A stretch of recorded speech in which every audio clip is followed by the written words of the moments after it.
Good morning. I am Corey Smith, Director of Live Operations for Activision Blizzard Esports. Joining me today is Ryan Cole.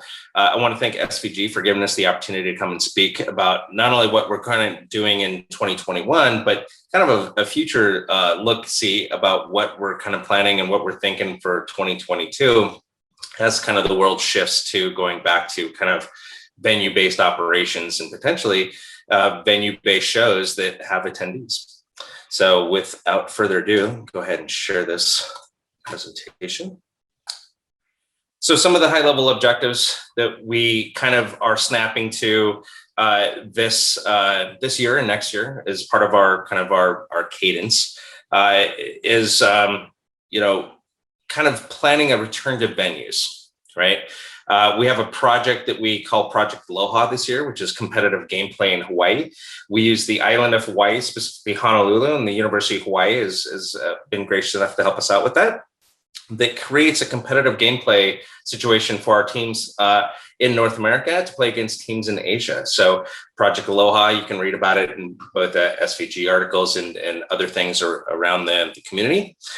We want to continue to develop a hybrid-based production workflow, meaning that we're not just going to go rolling back to the way things were pre-pandemic in terms of how we address both our production and our ground shows.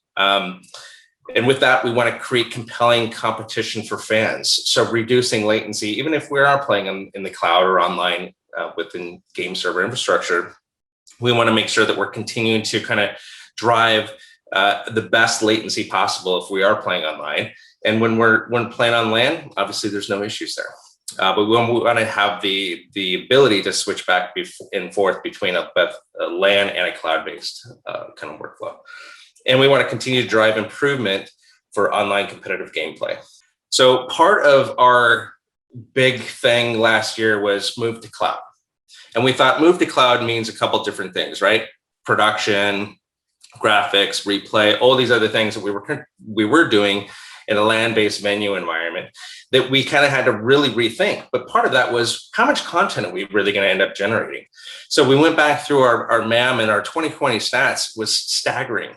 So not only do we have 6 petabytes of historical data for our leagues, but the assets and content hours continue to just absolutely explode.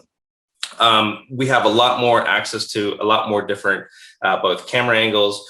We have a lot more access to some of the observer feeds. We have different looks and feel that we can do in the show that we can drive in the cloud that we just didn't have the ability to kind of pull from the venue based on just the number of short inputs we can drive from a venue-based operation. A lot of the focus too in 2020 was to get our digital asset management infrastructure kind of off the ground. And this was really in combination with our asset management infrastructure to kind of be a complement for our digital assets and other things for social things that we were going to use on websites, for our web mobile experiences, but also kind of bridge the gap between our marketing and PR teams to really give them a digital workflow that matched kind of the power of our asset management system to bridge a real good, the same look and feel across both of the asset landscape that we end up generating in terms of our overall content creation pipeline here at Activision Blizzard Esports.